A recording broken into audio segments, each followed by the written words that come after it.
3 KKB tertembak di Ilaga, aparat klaim perusuh makin terdesak.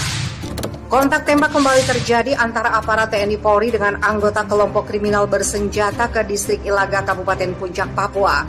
Dalam kontak tembak pada Kamis 10 Juni tersebut, Kasatgas Humas Ops Memangkawi Kombes Pol Iqbal Al-Kudusi mengatakan, aparat TNI Polri menembak 3 anggota KKB pimpinan Lekagak Telenggen di Kampung Eromaga, distrik Ilaga. Kontak tembak tersebut mengakibatkan 3 pasukan KKB terkena tembakan. Informasi dari masyarakat dan hasil pantauan drone, kata Iqbal kepada wartawan Kamis 10 Juni. Iqbal mengatakan polisi telah mengidentifikasi bahwa 2 anggota KKB yang tertembak itu bernama Tinggiter dan Manis. Sementara 1 anggota KKB lain yang meninggal dunia atas nama Keminus Murib. Kelompok perusuh KKB ini sudah semakin terdesak, klaimnya. Sebagai informasi, KKB adalah sebutan dari aparat TNI Polri terhadap kelompok milisi dari Tentara Pembebasan Nasional Papua Barat, Organisasi Papua Merdeka. Iqbal menegaskan, aparat akan terus melakukan upaya penegakan hukum di wilayah paling timur Indonesia tersebut. Diketahui dalam beberapa waktu terakhir konflik bersenjata di Papua tengah memanas. Iqbal menjelaskan penegakan hukum tidak hanya dilakukan kepada kelompok separatis pejuang kemerdekaan Papua yang melakukan serangan kriminal bersenjata, juga terhadap penyebar hoaks. Upaya itu juga akan dilakukan. Negara tidak akan kalah dengan segelintir orang dengan hasrat politik yang menumbalkan masyarakat sipil dan menyebar teror di Provinsi Papua, Indonesia, ujar Iqbal. Kontak tembak antara KKB dengan TNI Polri memang tidak terhindarkan sejak awal 2021 ini. Situasi memanas usai KKB menembak mati Kepala Badan Intelijen Negara Daerah Papua, Brigjen TNI I Gusti Putu Dani Karyanugraha. Setelah itu pemerintah langsung mengambil sikap dan menetapkan KKB sebagai perusuh. Situasi eskalasi konflik bersenjata di wilayah paling timur Indonesia pun kembali mencuat beberapa hari belakangan. TPNP BUPM telah memperingatkan seluruh warga Indonesia yang bekerja di Papua untuk segera meninggalkan bumi cendrawasih.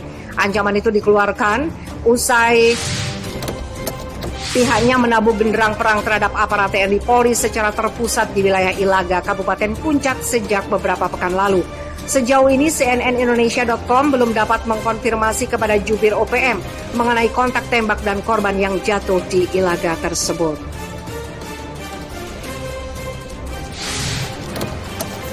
Sebagai bagian dari OPM, KST sebenarnya bertugas untuk menjaga wilayah Papua.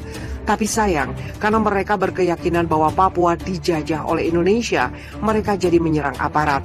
Sudah terlalu banyak korban dari TNI dan Polri yang gugur karena dibunuh oleh KKB. Bahkan mereka menggunakan jasa sniper untuk memenuhi ambisinya. Oleh sebab itu, KST wajib diberantas hingga ke akarnya karena pengkhianat akan terus berusaha untuk memberontak dengan segala cara, termasuk kekerasan, sehingga akan sangat membahayakan posisi warga sipil di bumi cendrawasih. Mereka jadi berada di bawah ketakutan dan tidak bisa beraktivitas dengan bebas jika ada ancaman dari KST. Jika pengkhianat tidak di bumi hanguskan, maka bahaya lain yang mengintai adalah kedaulatan negara terkoyak, karena bisa-bisa mereka secara sepihak mengklaim kemerdekaan Papua dan meresmikan Republik Federal Papua Barat.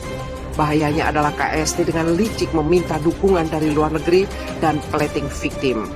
KST berakting seolah-olah merekalah yang terluka oleh aparat, padahal mereka sendiri yang membuat huru-hara di Papua.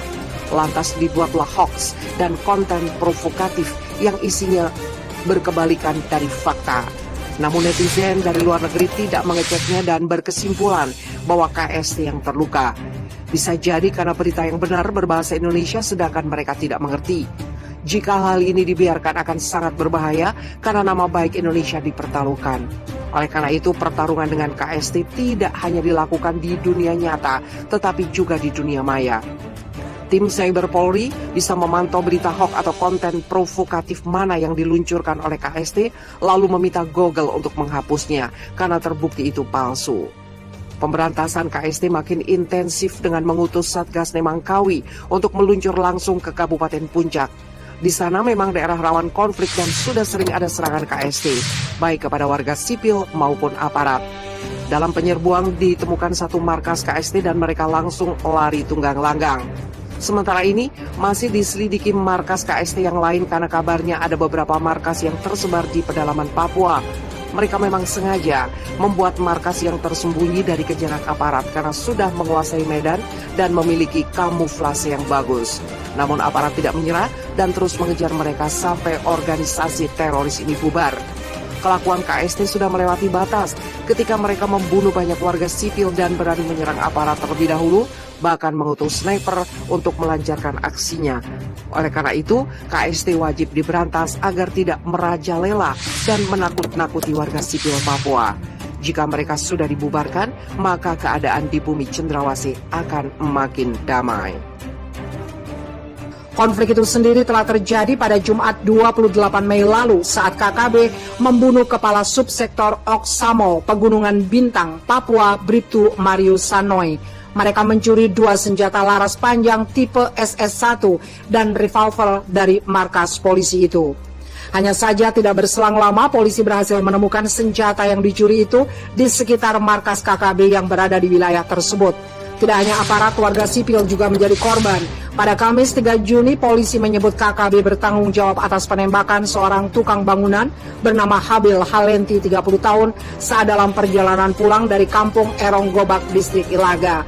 Aksi ini disaksikan oleh rekan Habil bernama Alif yang berhasil melarikan diri dan melaporkan ke polsek setempat. Korban sempat berteriak, "Ampun komandan," namun langsung ditembak oleh salah satu KKB yang menodongkan senpi, ujar Kepala Bidang Humas Polda Papua Kombes Ahmad Mustafa Kamal. Masih di hari yang sama, penyerangan KKB dilakukan di sekitar wilayah Bandara Aminggaru, Ilaga Puncak. KKB diduga membakar sejumlah fasilitas bandara hingga memicu kontak tembak dengan Paskas, Kop Pasukan Kas TNI AU. Kejadian itu berdampak pada kebakaran menara di kantor unit penyelenggara bandara udara dan kantor Airnav di Ilaga, Kabupaten Puncak, Papua. Namun tidak ada korban jiwa dalam kejadian itu. Terakhir, polisi menuding bahwa KKB bertanggung jawab atas penembakan keluarga Kepala Desa Nipur Lema Petianus Kogoya di wilayah Ilaga.